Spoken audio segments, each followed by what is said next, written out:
We have just come out of an election. And regardless who you ask, by the way, whether it be me or colleagues on this side, whether it be colleagues on this end, whether it be bystanders, there are issues that are of critical concern that we need to address as a country. I'm hoping colleagues have taken time to read reports, observer reports, because the Electoral Commission did accredit observers to observe our elections. And they released reports. Please take time to read them. When you read the African Union Observer Report, Interreligious Council of Uganda, and so on, and they raise critical issues, which I believe this parliament has got to interest itself in. Issues to do with the credibility of our election, issues to do with brutality before, during, and after the election. By the way, for information to colleagues, the election is not just an event. It's a process. Campaigns are part of the election. And how they are conducted, how candidates are treated or otherwise, that's part of the election itself. And it feeds into the credibility issues that we are raising. So the brutality, people killed, candidates ill-treated, and so on, critical concerns that have got to be addressed by this parliament.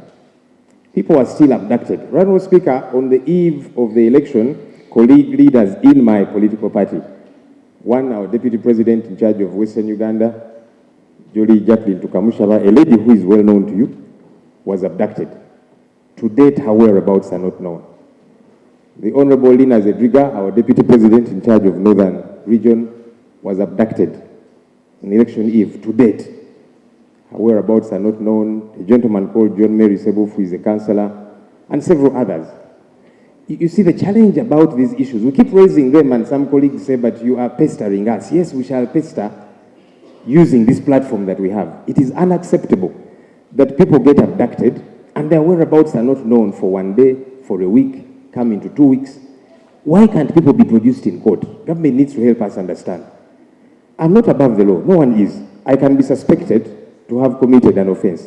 But what does the law say? Arrest me vis-a-vis the law, produce me in a court of law. But when you hold me somewhere, family cannot access me, lawyers cannot access me. What do you want us to do?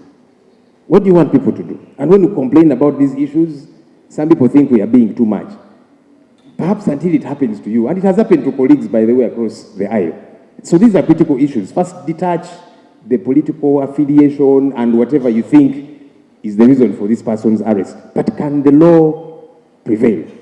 And these concerns have got to be addressed, Honourable Speaker. Hundreds of people arrested, polling agents, people held in police cells for more than the 48 hours that are allowable within the law. That is not proper.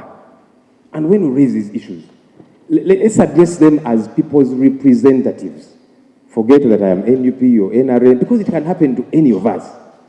These foundational principles have got to be respected and fought for by all of us in this room, Honourable Speaker.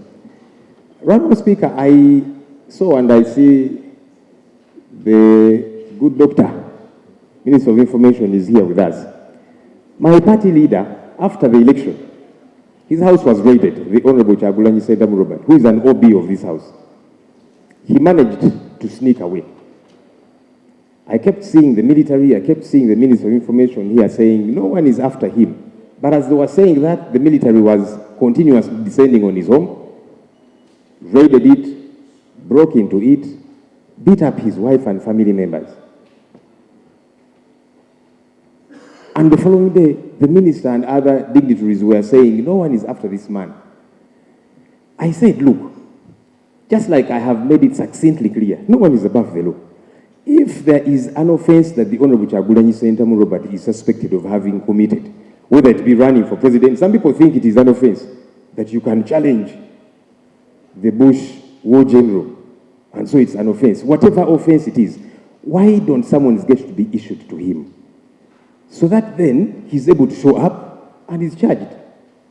Honourable Speaker, yesterday, his siblings tried to access his home. After the minister again said, no, all is well, people can access. His siblings went there yesterday. And police officers, several of them deployed there, they said, we don't have authority to allow anybody to access his place. I want to know, is it official that the Honorable Kyagulanyi Ssentamu Robert is under house arrest? And for that matter, people cannot access his family? And for that matter, it should continue this way. Because why are you not summoning him if there's a particular offense that he has committed? And again, Honorable Speaker, let's forget that this is the leader of the NUP, which you might not like. That's okay. But this is a Ugandan. This is a leader for all intents and purposes. Why is the law operating this way? And Honorable Speaker, the good minister here has got experience with the law being absquatulated. He suffered a similar fate when he was abducted. He was taken away for days on end. His family members were looking for him. Colleagues in this house spoke out on the Hansard, by the way. They said, where is Honorable Chris Baryomunsi? Government, where have you taken him and all the others? People fought for you. Yes. Until eventually, government, due to the pressure exerted by members here and elsewhere, they produced the gentleman in court. But we were saying, why were you hiding him wherever and treating him the way they were? Right, Honorable Speaker, conclude, Lop. The final issue which I think this House has got to be addressed on. We were here. Government came to us with a supplementary budget, as they normally do. And we are going to have several others. I normally tell the Minister of Finance, why don't you plan properly? When you keep bringing here supplementary budgets for obvious things, it is quixotic. Anyhow, they brought a supplementary and said we need to purchase these machines. I and the Hansard can really, bear me witness. I said, look, we want to purchase these machines expensively at this point in time. What has changed? In the last election, we used these machines. They failed to function. The census came around. The machines failed to function. And now government was telling us, here is the panacea to vote rigging. And it was interesting that government was conceding that they preside over a government that allows vote rigging and all of these different things. And they said, now we have a solution so that votes will not be rigged by government officials, because government is the one in charge anyway. These machines, when you see how much we spent on them, it was nearly 400 billion shillings. Part of that was to purchase the machines. Part of that was to train operators. The other was to hire people who were going to operate them. The other billions were to integrate features on the ballot paper so that when you scan it with the machine, it functions. All of that came at a cost. But alas, on election day, the machines failed to work. And we said, wait a minute, how come they have been functional? Honorable Speaker, we were here in the conference hall. The Electoral Commission officials came very excited and they presented to members of Parliament. Some of you were there. And the machines functioned. And members were happy. Of course, others were sad, saying, so if this thing functions properly, we might survive. I saw those concerns from members. But we were saying technology is a good thing in this day and era. But we got to election day and the machines failed to operate. By 11, by midday, people were not voting. And the Electoral Commission issued a statement and said, okay, let's go back to the register. I said, what happened? We need an answer because we spent billions of taxpayers' money. Is it that fake machines were procured? That means somebody has got to be held responsible. Is it that good functional machines were procured? However, they were frustrated from working. We need to know. The interesting thing, Right Honourable Speaker, 2 days ago, we were voting for the last batch of local government leaders. I saw the machines were functioning. So I asked, what miracle has happened? That the machines which failed to work at presidential and parliamentary, district chairpersons, lord mayors, and so on, now when we are doing the last leg, the final one, the machines functioned. Government needs to bring us up to speed. What happened? Because a loss was occasioned for the first elections. So all of a sudden they began to function. Was the problem fixed? Did we purchase new ones? Or did we say maybe for these particular elections, these last local government elections, there is no problem. The machines can work. There is not much interest.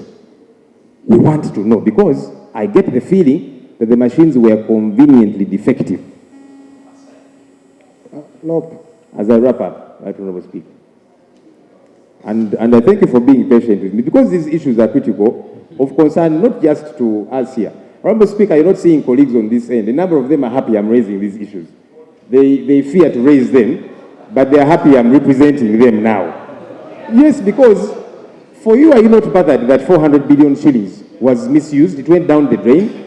Would that not build roads in your constituency, fix hospitals? Because whenever, during the budget process, and you're going to see, members across will be standing up, my road, it has been on promise, it's been on waiting list for a long time. This money would fix those things. But now it went down the drain. Right, Honorable Speaker, we need answers to these questions. I thank you. Thank you. On BVVK, they come and bring a formal statement. Because, you know, some of these things raised are so critical, you don't need to just answer anyhow without very clear consultations. And I heard government was saying they are even doing investigations. So I think that would give them, no, it is under Electoral Commission. So it's the Minister for Justice and Constitutional Affairs who is in charge of the Electoral Commission that should answer that one of the machines. Now, I'll first call on the Minister for Internal Affairs, then the Minister for Information and National Guidance. No issues of accessibility of the home of the leader of opposition. All right, Honourable Prime Minister, welcome. Because they were saying that they went, police was blocking them and all that, is going under house arrest and all that. Maybe the Minister for Internal Affairs can clarify on that, and then the Minister for Information, who was rescued by this house according to the leader of opposition sometime back, can come and thank us. Minister for Internal Affairs. Then I would allow you. Honourable Minister. Right, Honourable Speaker, honourable members, I also want to congratulate all of you who made it through, including, but not limited to, the leader of opposition, who by his account, this was an unfair process, but nevertheless, he made it. He talked about many things, including that the home of the Honourable Kyagulanyi is a prison. But I want to say that, first of all, a prison presupposes that there are prisoners in a premise. That home is not a gazetted prison. The Honourable Kyagulanyi himself is not there. So I want to state categorically that that home is not a prison.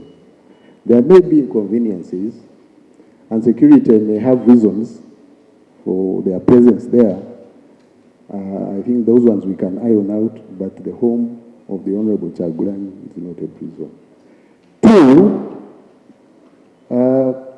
abductions. We don't abduct, we arrest. If you breach the law, you get arrested. And we can account for all those people under custody. They may delay to be produced, but we don't abduct as government. Thank you.